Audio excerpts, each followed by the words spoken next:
Que le Seigneur soit loué. Merci beaucoup, chorale. Est-ce que nous pouvons acclamer le Seigneur? Acclamer le Seigneur. Je n'ai pas dit d'acclamer la chorale, je vais acclamer le Seigneur.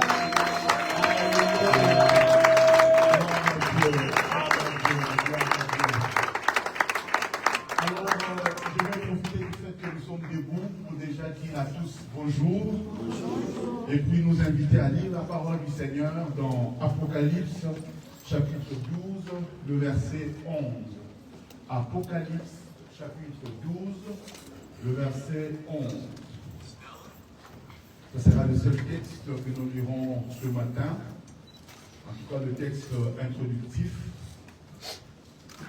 Apocalypse, chapitre 12, le verset 11.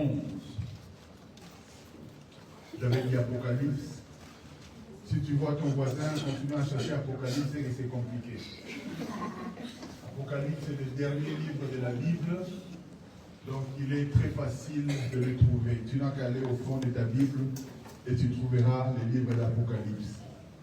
Apocalypse chapitre 12, le verset 11, la Bible déclare qu'ils l'ont vaincu à cause du sang de l'agneau et à cause de la parole de leur témoignage. Ils n'ont pas aimé leur vie jusqu'à craindre la mort. Mais la partie qui m'intéresse vraiment, c'est la partie A, où il est dit, ils l'ont vaincu à cause du sang de l'agneau et à cause de la parole de leur témoignage. Parole du Seigneur. Amen. Que le Seigneur bénisse sa parole. Merci de prendre place. J'aimerais que vous puissiez laisser ce texte sur les écrans. Je suis dans la joie de nous retrouver encore ce matin. Que le Seigneur nous bénisse abondamment. Longtemps durant encore, mon frère, on a très longtemps. Que le Seigneur te bénisse. Bienvenue à chacun de nous. Alors, depuis quelque temps, nous sommes en train de parler sur ce thème que Dieu nous a donné de cette année, l'année de la multiplication. Nous sommes en train de voir que Dieu, avant de nous multiplier, qu'est-ce que Dieu a fait? Dieu a commencé d'abord par nous guérir. Et en parlant de la guérison divine pendant plusieurs dimanches durant le mois de janvier, ce que nous avons cherché à faire, c'est de changer notre déclaration, notre manière de parler. Nous avons insisté sur le fait que Dieu n'est pas la cause de maladie. Tu dois changer ta manière de parler, tu dois changer ta manière de penser. Amen. Amen. Et vraiment, j'aimerais encore insister que Dieu ne va pas nous multiplier sans nous. Dieu a sa part, mais bien évidemment, nous aussi, nous avons notre part. Et l'une des choses que nous devons faire, en tout cas, notre part à nous, c'est de pouvoir croire. Et la foi que nous avons doit nous pousser à déclarer des choses. Amen. Amen. Amen. Amen. Et donc, durant ce mois de février, je ne vais pas travailler tout seul. Je vais travailler avec ma fille Claudine. On va prêcher avec elle ce mois de février. Et je crois de tout mon cœur que Dieu nous fera du bien. Donne-moi un bon amen. Donne-moi un bon amen. Donne-moi un bon amen. Parce que tu sais que le mois de février est un mois déterminant. L'année a soit 365 jours, soit 366 jours. Mais en fait, tout dépend du mois de février. Si le mois de février a 28 jours, nous avons 365 jours. Mais si le mois de février a 29 jours, nous avons 366 jours. Donc le mois de février est un mois pivot, est un mois déterminant. Voilà pourquoi j'aimerais que tu puisses posséder et gagner ton mois de février. Amen. Il semble que ce que tu feras, ce que tu déclareras durant ce mois de février peut déterminer la suite de ton année. Est-ce que tu me comprends? Est-ce que tu me saisis? Alors nous allons t'amener à confesser, à croire à l'œuvre de la foi, à croire à ce que Dieu peut faire. Et si tu le crois, déclare-le. Du reste, ce matin, je ne vais pas prêcher comme je prêche tous les dimanches. ce matin, j'aimerais prêcher, prier. C'est-à-dire, j'aimerais vraiment t'amener à faire des déclarations. Si jamais ma prédication s'interrompt, ce n'est pas grave. On va s'élever et on va prier. Parce que ce matin, j'ai envie de prier. Amen. Je ne sais pas si c'est ton cas, mais ce matin, j'ai envie de prier. J'aimerais prier pour mon année parce que, mine de rien, on est déjà au 2e mois. Le mois sont en train de s'enrouler. Bientôt, on sera encore au mois de décembre. Je ne veux pas que tu rates cette année. Je disais, je ne veux pas que tu rates cette année. Amen. Donc, il y a 2 choses qui nous sont rappelées dans Apocalypse chapitre 12 au verset 11. La Bible déclare qu'ils l'ont vaincu. Qui va vaincre cette année? Qui veut vaincre cette année? Qui va vaincre cette année? La Bible déclare qu'ils l'ont vaincu à cause du sang de l'agneau et à cause de la parole de leur témoignage. Nous avons inversé, nous avons commencé d'abord par nous dire que nous devons déclarer, nous devons témoigner. Le 31 décembre, on a déclaré. Le 31 décembre, on a témoigné. Et nous continuerons à témoigner. Mais ce qui est aussi important, c'est qu'il faut savoir que la victoire ne dépend pas seulement de ce que nous témoignons. Mais la victoire dépend aussi du sang de la vie. Alléluia. Oh, tu n'es pas avec moi là. On a même un peu distrait là. Et nous les avons vaincus, non pas seulement par rapport à ce que nous témoignons. Parce que si nous déclarons, j'aimerais dire aussi que les païens aussi déclarent. Tout le monde aimerait dire, je serai grand. Voilà, nous le disons tous, mais ce n'est pas parce que tu le dis que ça va forcément arriver. Ce qui permet à ce que tu dis ait de la puissance, c'est que ça doit s'appuyer sur le sang de l'agneau. Dis après moi le sang de l'agneau. Dis ça bien le sang de l'agneau. Notre victoire dépend de 2 choses. De l'œuvre de la croix, du sang que Jésus a versé, mais également de ce que nous-mêmes nous déclarons. Voilà pourquoi je t'interdis de parler en mal de toi. Parle en bien de toi, parce que Dieu a déjà parlé en bien de toi. Jésus a déjà fait des grandes choses pour toi. Est-ce que je peux entendre un amen bien? Et donc, ce matin, je vais commencer un enseignement que je ne vais pas finir. Je vous l'ai dit déjà.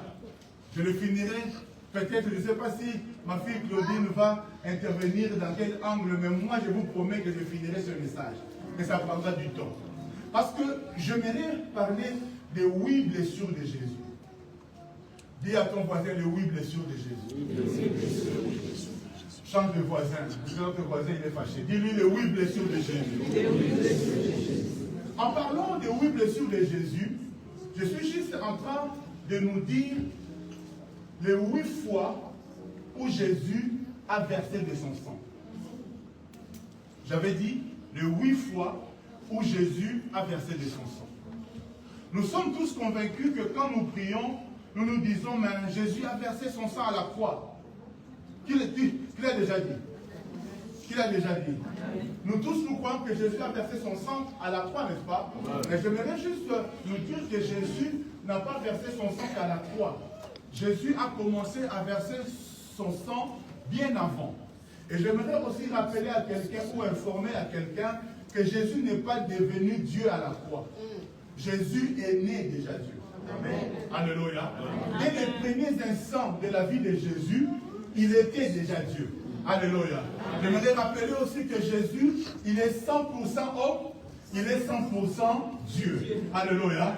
Il a mangé comme les hommes, mais il a continué à agir comme Dieu. Donc, dès les premiers instants de la vie de Jésus, il était déjà Dieu. Voilà pourquoi même quand il est né, la Bible déclare les mages, les magiciens ont quitté l'Orient pour venir l'adorer. On n'adore pas un bébé, on adore Dieu. Ils sont venus adorer. Quand on adore Dieu. C'est-à-dire même le bébé, il était déjà Dieu. Amen. Alléluia.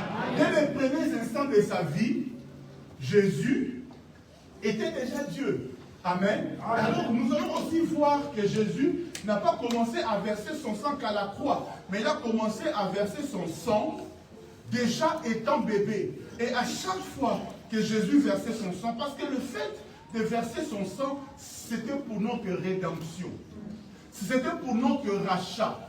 C'était pour notre victoire. Dis encore après moi, ils l'ont vaincu. À cause du sang. C'est-à-dire à chaque fois que Jésus versait son sang, il nous donnait une victoire dans un domaine donné. À chaque fois que Jésus versait son sang, il était en train de nous assurer une victoire dans un domaine quelconque. Est-ce que tu me comprends? Et Jésus a eu à verser, comme nous le verrons, à plusieurs reprises, il a eu à verser son sang. Et je parlerai au moins des 8 fois où Jésus a versé son sang. Et la première fois que Jésus a eu à verser son sang, nous le voyons dans Luc chapitre 2, 21 à 23. Luc chapitre 2, Luc chapitre 2, Luc chapitre 2. J'avais dit Luc chapitre 2, je ne sais pas si le média est d'accord avec moi. Luc chapitre 2, le verset 21 et le verset 23. Luc chapitre 2, 21 à 23. J'avais dit Luc chapitre 2, le verset 21 et le verset 23. J'attends le média. Luc chapitre 2, 21 à 23. Luc chapitre 2, 21 à 23. Quelqu'un dit média Salamam. Luc chapitre 2, 21 à 23. Merci média. La Bible déclare le 8e jour auquel l'enfant, on parle de Jésus, le 8e jour auquel l'enfant devait être circoncis, étant arrivé, on lui donna le nom de Jésus, nom qui avait été indiqué par l'ange avant qu'il fût conçu dans le sein de sa mère. Et quand le jour de leur purification fut accompli, selon la loi de Moïse, Joseph et Marie le portèrent à Jérusalem pour le présenter au Seigneur, suivant ce qui est écrit dans la loi du Seigneur. Tout mâle premier-né sera consacré au Seigneur. Parole du Seigneur. Amen. Parole du Seigneur. Amen. Donc nous voyons dans ce texte que Jésus, qui est né sous la loi, il devait aussi accomplir la loi. Du reste, lui-même dit, je ne suis pas venu pour abolir la loi, mais je suis venu pour accomplir la loi. Et devant accomplir la loi, il était aussi tenu à faire ce qu'on appelle la circoncision. Le 8e jour, Jésus est allé aussi se faire circoncire. Je voudrais rappeler à quelqu'un que quand on parle de la circoncision, qu'est-ce qui se passe? On est en train de couper les prépuces du garçon, n'est-ce pas? Et quand on coupe les prépuces du garçon, qu'est-ce qui arrive? Le sang coule. Il n'y a pas de circoncision sans que le sang ne puisse couler. Est-ce que tu es d'accord avec moi? Est-ce que tu es d'accord avec moi? Au fait, quand on circoncis un enfant, le sang doit couler. Et je te rappelle encore que le sang qui coulait là, ce n'était pas seulement le sang d'un homme, d'un enfant, mais c'était aussi le sang de Dieu. Et pourquoi est-ce que Jésus a voulu aussi passer par là? Il ne faisait pas les choses juste par hasard. Parce que Dieu ne fait pas les choses par hasard. Dieu fait les choses pour un but. Alléluia. Vous savez que l'une des premières conséquences du péché de l'homme, quand l'homme a péché, l'une des premières conséquences, à part le fait d'être chassé du jardin d'Éden, mais nous avons vu la conséquence du péché dans le fait que les enfants que Adam et Ève ont eus, l'un a tué l'autre. Caïn a tué Abel. C'est-à-dire le péché a fait que entre les enfants, où les enfants ont manifesté de la méchanceté, même il y a eu meurtre, assassinat. C'est-à-dire l'une des conséquences du péché, ça touchait aussi les enfants. Voilà pourquoi Jésus aussi, quand il vient, et dans son œuvre de rédemption, le 8e jour, il commence par verser son sang. Et nous savons que la circoncision touche ce qu'on appelle l'organe reproducteur. L'organe qui permet la procréation chez l'homme. Parce que c'est l'homme qui a la sémence, qui ensémence la femme et ça produit un enfant. Est-ce que vous me comprenez? Et donc Jésus a accepté qu'il puisse être circoncis, que le sang puisse couler de cet organe reproducteur. Pourquoi? Parce que Dieu voulait aussi, non pas seulement nous racheter, nous comme hommes, mais Dieu voulait aussi racheter notre descendance. Est-ce que tu me comprends? Est-ce que tu me comprends? Jésus n'a pas seulement payé le prix pour toi, mais Dieu a aussi payé le prix pour tes enfants. Voilà pourquoi la Bible déclare plus tard que celui qui croit au Seigneur Jésus, il sera sauvé comment? Lui et sa famille. n'est-il pas écrit, crois au Seigneur Jésus et tu seras sauvé, toi et ta famille. J'aimerais dire à quelqu'un, quand tu donnes ta vie à Jésus, j'aimerais aussi te rappeler que Jésus ne t'a pas seulement sauvé, mais au travers de toi, il a aussi sauvé tes enfants. Amen. Donne amen, mon père. Amen. J'aimerais dire à quelqu'un, le fait que tu donnes ta vie à Jésus, sache-le, sache-le, sache-le, que tes enfants aussi ont le droit d'être couverts. Ce n'est pas toi seulement qui es couvert, mais tes enfants aussi sont couverts. Aussi longtemps qu'ils sont attachés à toi, aussi longtemps qu'ils sont attachés à toi, le diable n'a pas le droit de les toucher. Je disais, le diable n'a pas le droit de les toucher. Oh, je dis, le diable n'a pas le droit de les toucher. Quand tu pries, tu dis à Dieu, j'ai donné ma vie à toi. Et toi, Seigneur, tu as la charge de t'occuper de moi et de t'occuper aussi de mes enfants. Alors pourquoi j'ai béni les parents qui ont donné leur vie à Jésus. Parce que par vous, vos enfants aussi sont protégés. Donne-moi un bon amen. Est-ce que vous savez que les actes que le parent pose influencent aussi la vie de leurs enfants? Vous savez que la Bible déclare par exemple que Abraham a donné la dîme à Melchisédek. Et la Bible nous apprend plus tard que Lévi ne devait pas donner la dîme. Pourquoi? Parce qu'Abraham avait déjà donné pour lui. Et pourtant, quand Abraham donnait la dîme, Lévi n'était même pas encore né. Mais le fait qu'Abraham a donné la dîme, Lévi aussi l'a donné. Alléluia. Mais vous savez que ce n'est pas seulement les bonnes choses que nos parents ont faites qui reviennent sur nous. J'aimerais déjà dire à un parent, fais du bien. Amen. Parce que tes enfants en bénéficieront aussi. Amen. Mais j'aimerais aussi faire un équilibre. Le mauvais acte que nous posons, nos descendants aussi en payent. Payent pour ça. Je me suis toujours posé la question, mais pourquoi est-ce que Dieu a permis que les enfants d'Israël soient esclaves en Égypte? Mais pourquoi, Seigneur, tu as permis cela? Alors, en lisant ma Bible, j'ai compris que ce n'est pas Dieu qui avait voulu que les enfants d'Israël puissent aller être esclaves en Égypte. Mais c'est lui qui a fait que les enfants d'Israël soient sous la coupole, sous la domination égyptienne. C'est Abraham lui-même. Parce que dans Genèse chapitre 12, la Bible nous dit qu'Abraham, quand il est parti en Égypte, qu'est-ce qu'il a fait? Il a donné sa femme Sarah à Pharaon. Il a dit à Sarah, tu es trop belle. Et si Pharaon et sa cour te voient, ils vont me tuer. Alors, fais seulement comme si tu es ma soeur. Ma soeur, oui, c'est vrai que Sarah était aussi la demi-sœur d'Abraham, n'est-ce pas? Mais il était aussi sa femme. Mais il n'a pas déclaré Sarah comme sa femme. Il a dit, déclare seulement que tu es ma soeur. Et quand Pharaon a vu Sarah, parce que Sarah était belle, n'est-ce pas? Et donc Pharaon a pris aussi Sarah pour sa femme.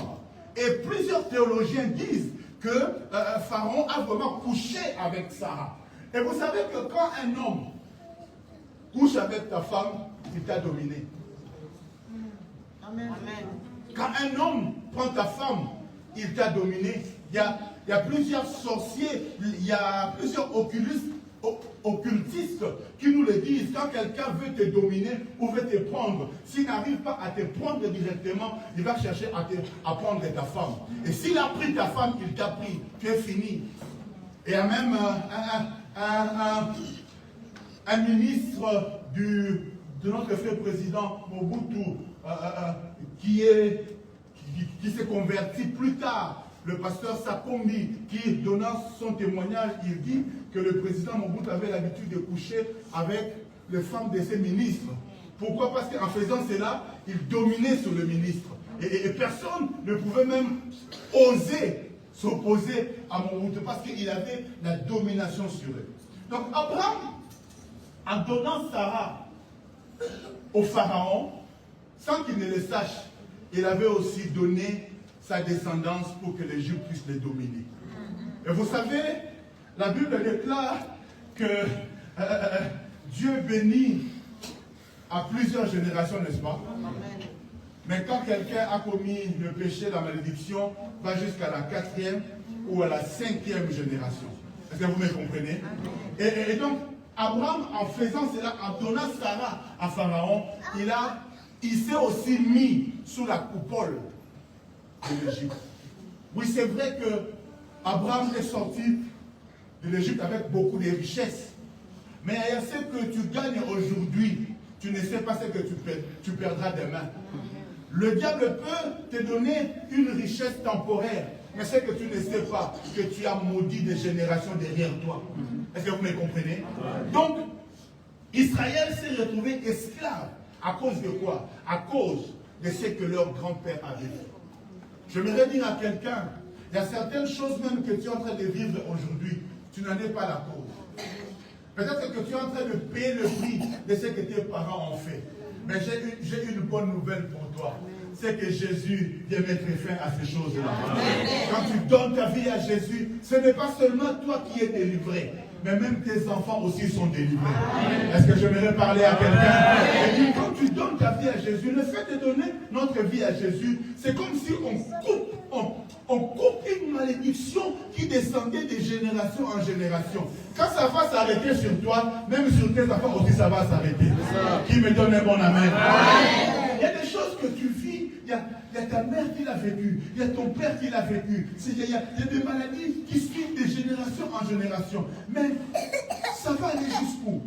Qui va l'arrêter? J'ai béni Jésus parce que le 8e jour, il a versé son sang. Et quand j'entre dans l'alliance avec Jésus, tous ceux qui descendent de moi aussi sont couverts par la même alliance. Voilà pourquoi ce matin, je lève ma main droite et je déclare, mes enfants ne sont pas maudits. Amen. Oh, je commence déjà par moi-même. J'ai dit, je ne suis pas maudit. J'ai dit, je ne suis pas maudit. Mais pourquoi tu ne le déclares pas? Est-ce qu'il n'y a pas un parent ici ce matin? Est-ce que tu ne peux pas lever ta main et dire, je ne suis pas maudit? Et parce que je ne suis pas maudit, mes enfants aussi ne sont pas maudits. Est-ce que tu peux le déclarer avec foi? Tu dis, je ne suis pas maudit et mes enfants ne sont pas maudits. Je ne suis pas maudit et mes enfants ne sont pas maudits. Est-ce que tu ne peux pas te lever un instant? Lève-toi un peu un instant. J'aimerais que comme parent, que tu puisses prendre un instant pour prier. J'aimerais que tu puisses prier. J'aimerais que tu puisses prier, que tu arrêtes toute espèce de malédiction. Tu dis, moi j'ai donné ma vie à Jésus. Jésus a versé son sang pour que je ne sois pas maudit et pour que mes enfants aussi ne soient pas maudits. Je ne sais pas qu'est-ce qui arrive généralement dans ta famille, mais j'aimerais que tu déclares que c'est fini, c'est fini, c'est fini, c'est fini. Est-ce qu'un parent peut prier? Quelqu'un va me dire ceci, mais pasteur, moi je ne suis pas encore parent, je n'ai pas encore d'enfants, mais j'aimerais te dire, tu es appelé à devenir parent. Tu auras des enfants demain. Tu peux même commencer à prier pour tes futurs enfants. Toute malédiction qui atteignait ta famille ne va pas t'atteindre et ne va pas atteindre tes enfants. Est-ce que tu peux prier au nom de Jésus? J'aimerais t'entendre prier. Quelqu'un peut être en train de battre le main et de déclarer, je ne suis pas maudit. Mes enfants ne sont pas maudits. La maladie qui a tué mon père, la maladie qui a tué ma mère, ne me tuera pas, ne m'atteindra pas, parce que Jésus a versé son sang pour moi et pour mes enfants. Je ne suis pas maudit, je ne suis pas maudit. Ce que mon père n'a pas pu faire, moi je vais le faire, parce que je ne suis pas maudit, je ne suis pas maudit. Mes enfants ne sont pas maudits. Je serai la tête et non la queue. Je serai la tête et non la queue. Mes enfants ne seront pas la queue. Mes enfants ne souffriront pas. Mes enfants ne seront pas maudits. Au nom de Jésus. Au nom de Jésus. Est-ce qu'il y a un parent qui peut prier? Est-ce qu'il y a un parent qui peut prier? Est-ce qu'il y a un parent qui peut prier? Toutes les paroles négatives qui ont été prononcées sur tes enfants, nous les déclarons, nous les sommes faits. Au nom de Jésus. Au nom de Jésus. Ce matin, ce n'est pas un culte ordinaire. Ce matin, ce n'est pas un culte ordinaire. Ce matin, c'est une déclaration. Tu déclares sur toi. Tu déclares sur tes enfants. Tu déclares à Dieu de CDD.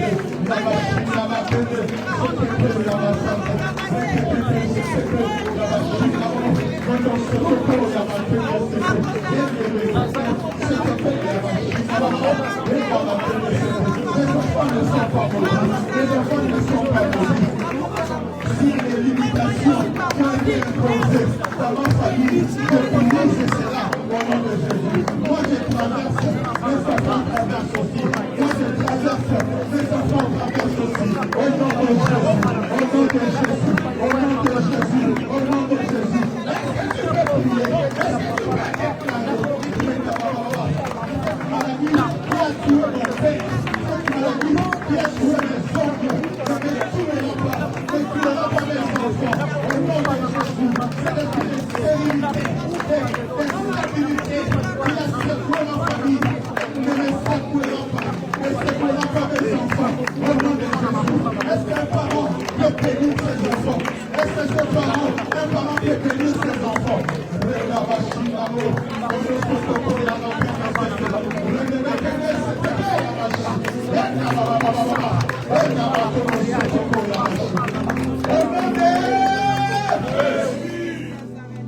tu peux prendre tes deux mains, les mettre ensemble et acclamer le Seigneur.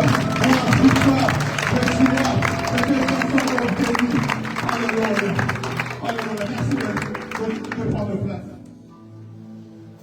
Je disais donc, ce que Jésus a fait, c'est le 8e jour.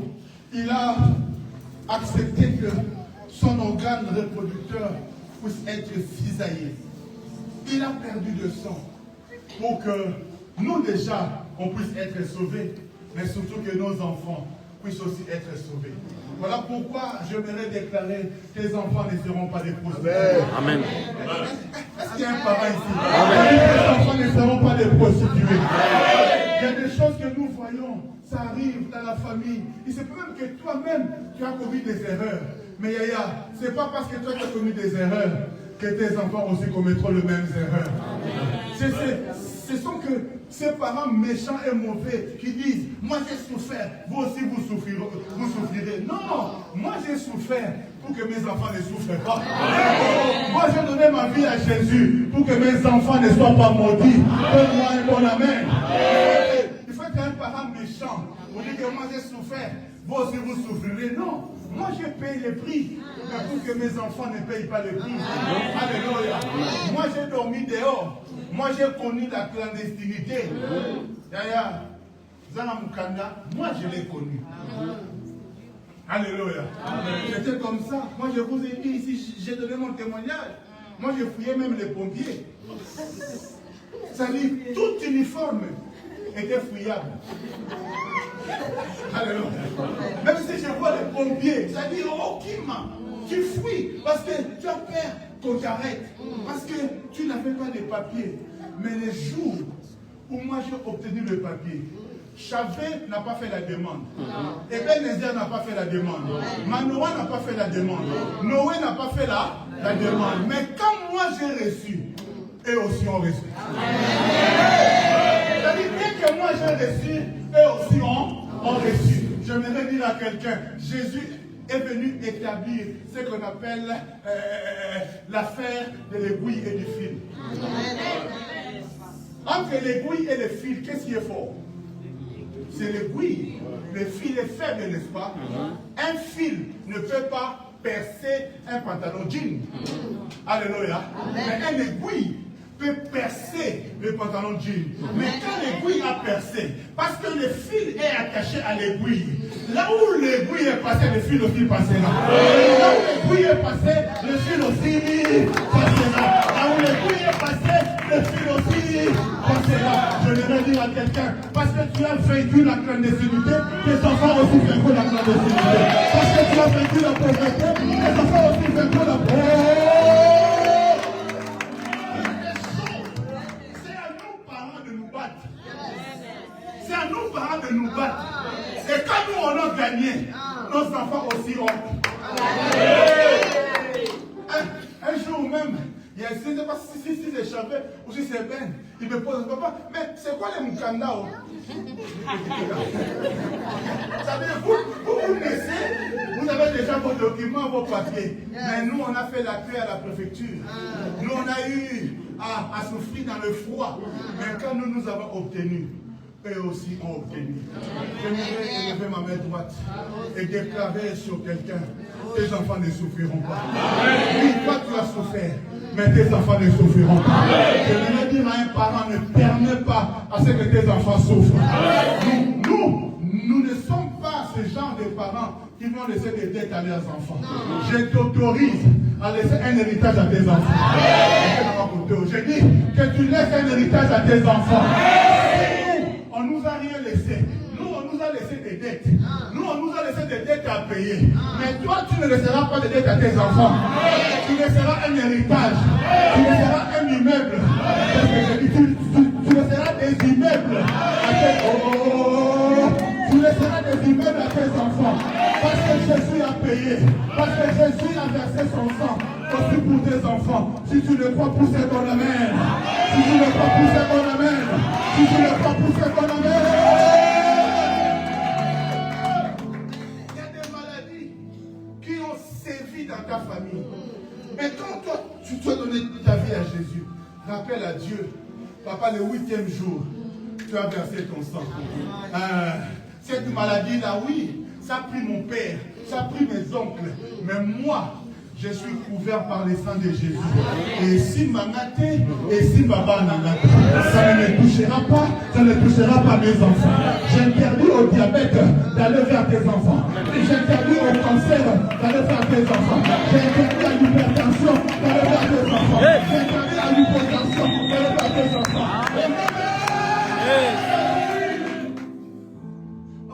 Dans notre famille, vraiment, on s'est marié difficilement. Ça, c'était avant.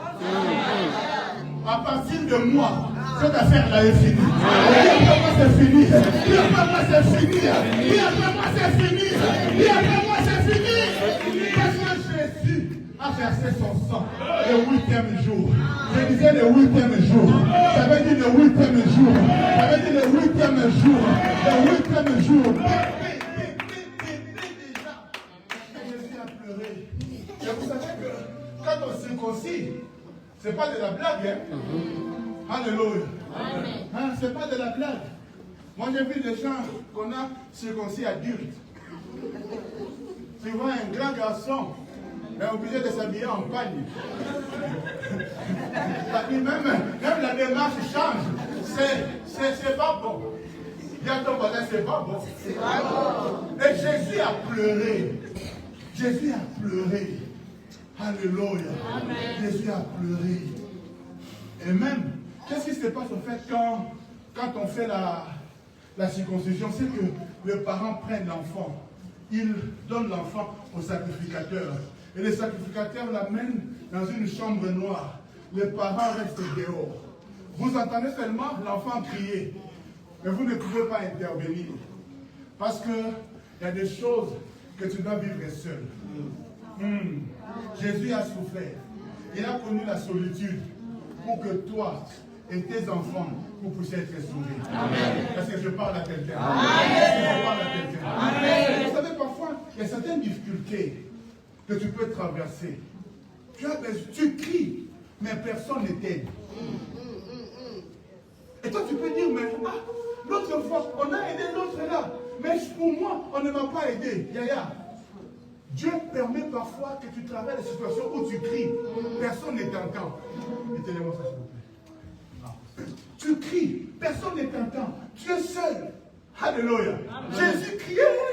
Marie, Joseph, notre enfant. Mais ils ne peuvent pas. Vous savez, parfois nous traversons des moments où Dieu ne permet pas à ce qu'on nous aide. Que tu te retrouves seul. Tu es en train de pleurer, mais tu es seul. Tu es en train de crier, mais tu es seul. Même si les gens ont envie de t'aider, mais c'est comme si Dieu lui-même s'interpose. Tu dois passer par là. Tu dois vivre ces choses-là. Mais ce que j'aime, maman femme, quand Jésus pleure, il est seul. Mais quand il finit de pleurer, la Bible dit qu'on lui donne un nom. Amen. Le nom n'est pas révélé avant l'épreuve. Le nom est donné après l'épreuve. Tu dois d'abord passer par l'épreuve. Ce n'est qu'après, maintenant, on dit, il s'appellera Jésus. Yaya, ton nom sera donné après l'épreuve. Je voudrais dire à quelqu'un, le nom que tes parents t'ont donné, c'était un nom provisoire. Il y a un autre nom qui t'attend. Mais ce nom-là ne viendra qu'après l'épreuve. On t'appellera héros. On t'appellera vainqueur. On t'appellera millionnaire. On t'appellera gagnant. On t'appellera entrepreneur. Mais avant ça, tu connaîtras la galère. Tu seras seul. Yaya, les Français disent, à vaincre sans péril, on triomphe sans gloire. Yaya, parfois il faut passer de moments difficiles. Mais ces moments difficiles-là vont te donner un nom. Amen. Tu n'auras pas usurpé un nom. Tu n'auras pas porté un nom, du porter-là, porter-là. Non. Toi, tu n'es pas passé par les loges. Toi, tu n'es pas passé par des voies obscures. Toi, tu as payé le prix. J'aimerais dire à quelqu'un, n'enviez jamais les gens qui deviennent trop rapidement. Dieu n'a pas permis que tu deviennes trop rapidement. Dieu te permettra parfois de passer par les escaliers. Mais parce que tu dois te bâtir un nom. J'aimerais dire à quelqu'un, tu vas laisser un nom à tes enfants. Je disais, tu vas laisser un nom à tes enfants. Et ce nom-là aura une histoire. Les enfants vont commencer à raconter. Notre grand-mère, elle est passée par là. Elle est passée par là. Vous voyez, cet immeuble-là de 15 étages, c'est elle qui nous a laissé cela.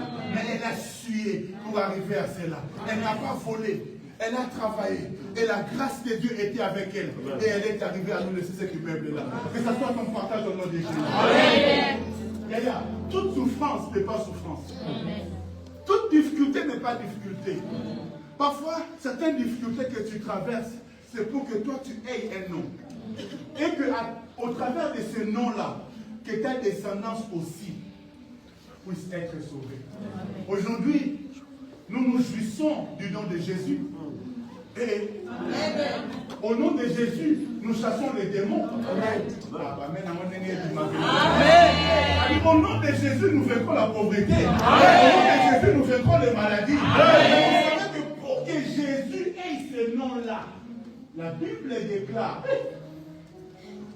il a été circoncis. Jésus est là. Jésus a pleuré. Jésus s'est retrouvé seul. Alléluia. Jésus a gémi, mais pour qu'il puisse avoir le nom. Alléluia. Pour qu'il puisse avoir le nom. On lui donna le nom de Jésus. Et nous aujourd'hui, on profite de ce nom-là. Démon, au nom de Jésus, ciao. Et le démon aussi fuit. Mais le nom-là que Jésus a reçu, c'était au prix du sang. J'aimerais dire à quelqu'un, tu verses ton sang, tu fais des sacrifices, peut-être même toi, tu n'en profiteras pas, mais tes enfants en profiteront. Amen. Voilà pourquoi Jésus a dit, ceux qui viendront après moi, non pas seulement vous ferez des choses que moi j'ai fait, mais vous ferez aussi des choses plus grandes que moi. Amen. Alléluia. Amen. Parce que lui, il a payé le prix. J'aimerais dire à quelqu'un, j'ai envie ce matin de bénir tes enfants. Ce n'est pas toi que je vis ce matin, ce sont tes enfants que je vis. Oh. Tu sais que le diable parfois il se met en zone il maudit tes enfants. Moi aussi aujourd'hui, comme sacrificateur de Dieu, je viens aussi et je tape ma robe. Je dis aussi que tes enfants sont bénis. Pourquoi est-ce que les Français peuvent parler et ça atteint tes enfants? Pourquoi tu ne peux pas croire, maman Sylvie, que nous aussi, si on parle, tes enfants aussi seront bénis?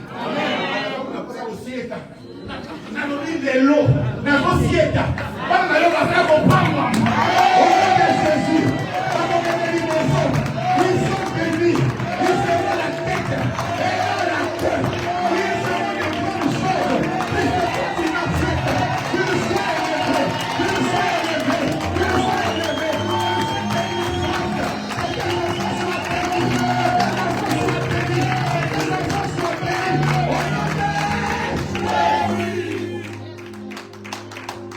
Nos enfants sont bénis. Alléluia. Nos enfants sont bénis.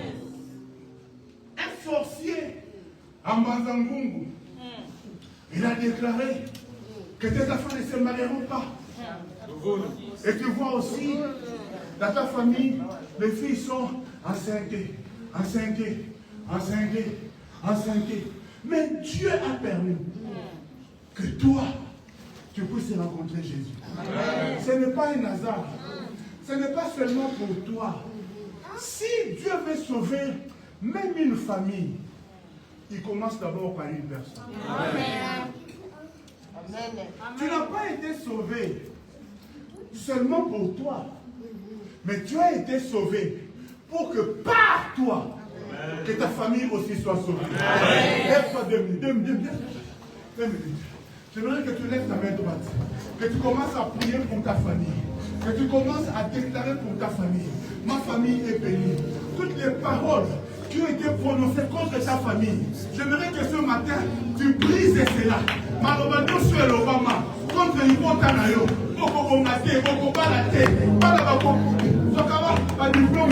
tu vas briser ces paroles-là au nom de Jésus. Pousse en prière au nom de Jésus. Tu vas lever sur les mains.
Vous savez que comme parents, ça fait trop mal de voir tes enfants en train de souffrir. Voilà pourquoi j'aimerais dire à un parent, il faut apprendre à payer les prix pour tes enfants. Amen. Alléluia. Il faut apprendre à payer les prix pour tes enfants. Est-ce que vous savez que tout ce que Jésus a fait, il ne l'a pas fait pour lui. Il a fait pour nous. Amen. Alléluia. Amen. Il a fait pour nous. Lui, on l'appelle le vainqueur de Golgotha. Amen. Mais nous, la Bible déclare, nous sommes plus que vainqueurs. Amen. Nous sommes plus que vainqueurs. On n'a pas combattu. On n'est pas allé à la croix. Alléluia. Il a payé tous les prix pour que nous puissions être bénis. Oh mon Dieu. J'aime Jésus. J'aime Jésus. L'homme de Galilée. Le géant de 33 ans. L'homme qui dit un mot et la chose arrive. C'est lui mon rocher. C'est lui mon Dieu. C'est lui mon Dieu. C'est lui mon Seigneur. C'est lui mon sauveur. Quand tu dis un mot et la chose arrive. C'est lui mot parmi 10 000. Il est l'incomparable. Il est l'imbattable. Il est l'insondable. Il est l'invincible. Il est l'inégalable. Je te parle de Jésus. Je te parle de Jésus.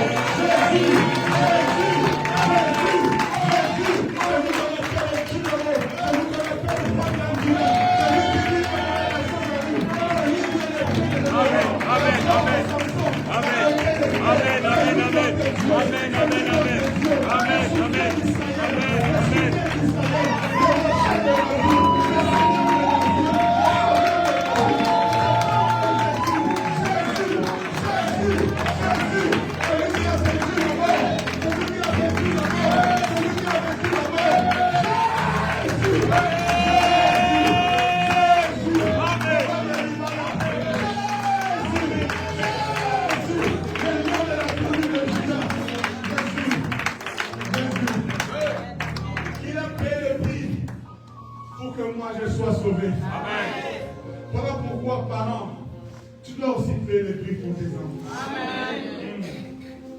Tu dois payer le prix pour tes enfants.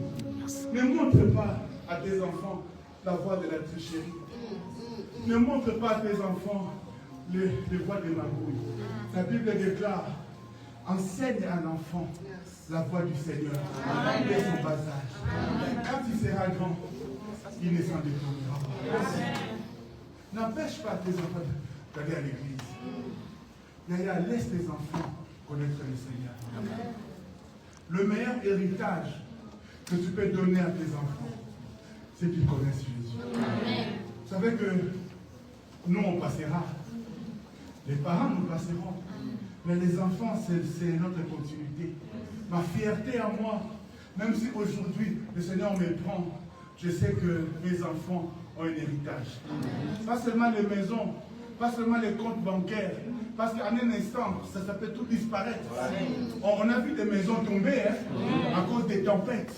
On a vu à Washington des villas être brûlées. Tout ça, ça peut partir. Mais c'est que le feu ne brûle pas. C'est que la tempête ne consume pas. C'est le nom de Jésus. Oh, c'est que là-bas, laisse aux enfants Jésus. Alléluia.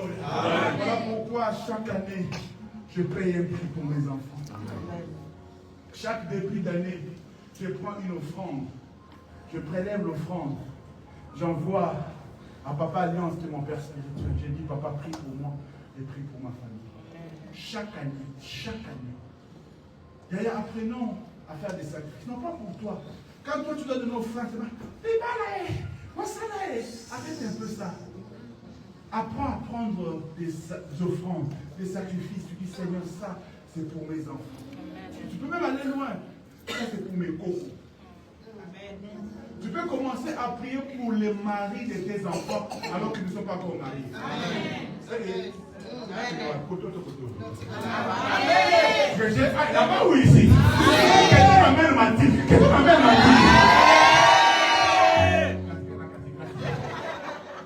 J'ai dit, apprends à payer le prix pour tes enfants. Amen.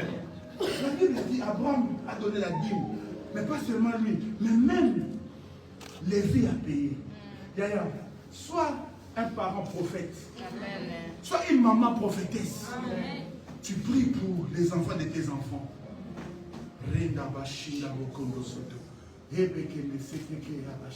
Tu déclares des choses.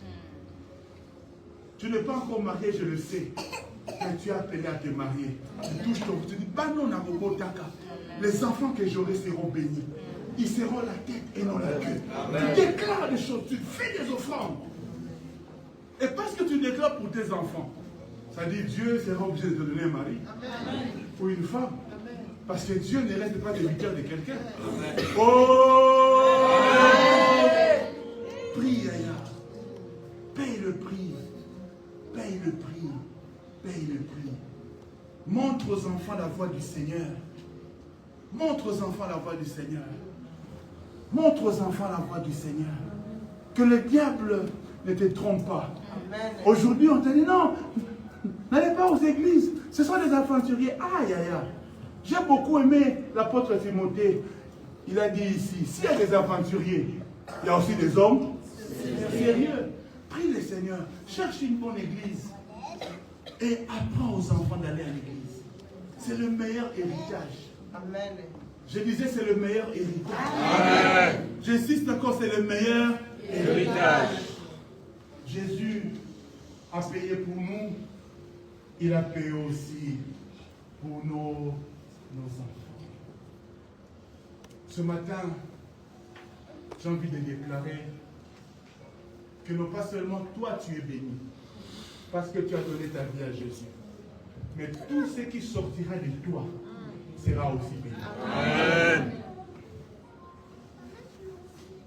Vous savez que ce qui sort de nous, ce n'est pas seulement les enfants, mais ce qui sort de nous, ça peut aussi être des entreprises. Hein? Amen. C'est pas pour rien que le 8e jour, Jésus est allé se faire circoncire. Parce qu'en réalité, tout ce qui sortira de toi peut être béni. Les enfants sont bénis, les entreprises que tu feras seront bénies. Amen. Les enfants que tu sortiras seront bénis. Les entreprises que tu feras seront bénies. Le nom là que tu as, est-ce que tu connais Ford? Tu connais Ford? La voiture Ford, tu connais, non? Ouais. Mais ce n'est pas seulement une marque de voiture, c'est un nom de quelqu'un. Il a laissé un nom. De génération en génération, la famille Ford. Alléluia. Aujourd'hui, que tu le veuilles ou pas, que tu sois chrétien ou païen, tu connaîtras le nom de Ford.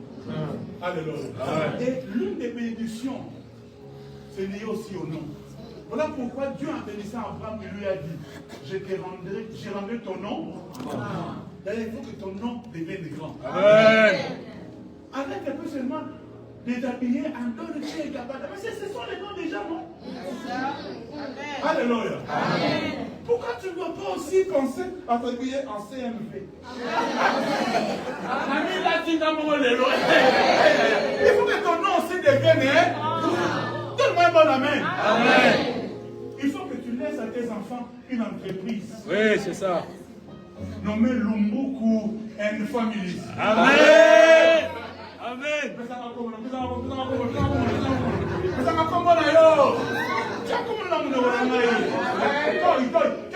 Que tu laisses à ta famille un immeuble Toy and Family. Il faut voir grand avec le Seigneur. Il faut que ton nom devienne grand. Je prie le Seigneur ce matin que tu ne meurs pas dans l'anonymat. Je disais que tu ne meurs pas dans l'anonymat. Si ce n'est pas par toi, mais même par tes enfants, que tu sois honoré un jour. Donne-moi un bon amen. Amen. Le père de David était un célèbre et connu en Israël. Mais le jour où David a gagné la bataille, le roi Saoul a posé la question de qui est-il fils. On a connu papa au travers de l'enfance. Amen, ma parole. À cause de l'enfant, on a connu papa. J'aimerais aussi dire à quelqu'un, parce que tes enfants sont bénis.